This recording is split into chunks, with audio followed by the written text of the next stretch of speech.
দর্শক, এবারের মৌসুমে আমের ফলন ও আমের বাজারের খবর জানাতে নওগাঁ এবং চাঁপাইনবাবগঞ্জ থেকে যুক্ত হচ্ছেন আমাদের সহকর্মীরা। আমরা শুরুতেই চলে যাচ্ছি নওগাঁতে। সেখানে রয়েছেন আমাদের সহকর্মী হারুন রশিদ। হারুন, নওগাঁতে এবার আমের ফলন কেমন দেখছেন, বাজার পরিস্থিতি কেমন?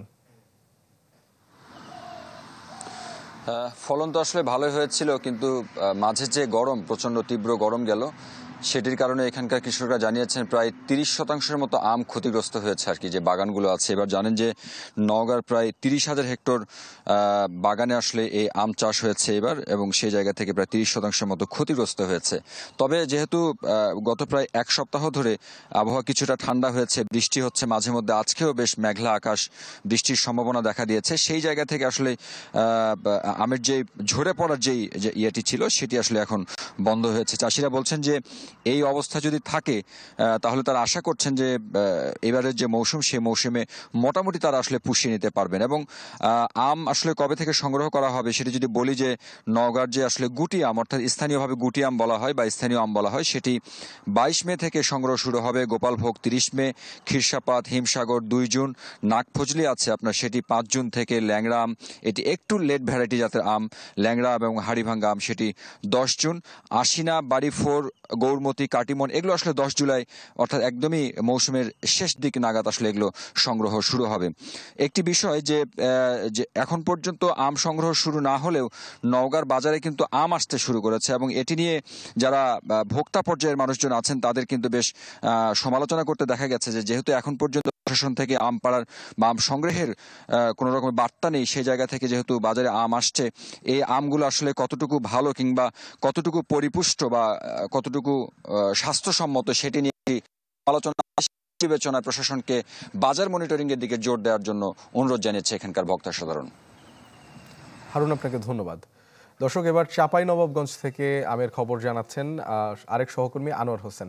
আনোয়ার, শুনছিলাম নওগাঁর আমের ফলনের খবর, চাঁপাইনবাবগঞ্জে এবার আমের ফলন কেমন?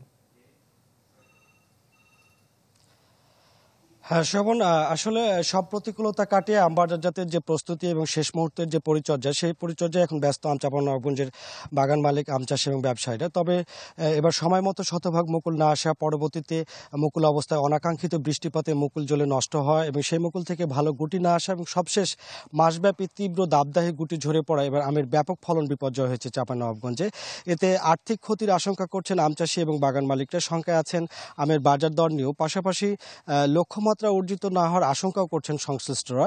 এছাড়া আম উদ্যোক্তা এবং আম চাষিরা বলছেন যে এবার বৈরী আবহাওয়ায় জাতের আমের ফলন 25% এবং হাইব্রিড জাতের আম 50 থেকে 60% উৎপাদন হতে পারে, যদি সামনে আর কোনো বড় ধরনের প্রাকৃতিক দুর্যোগ না হয়।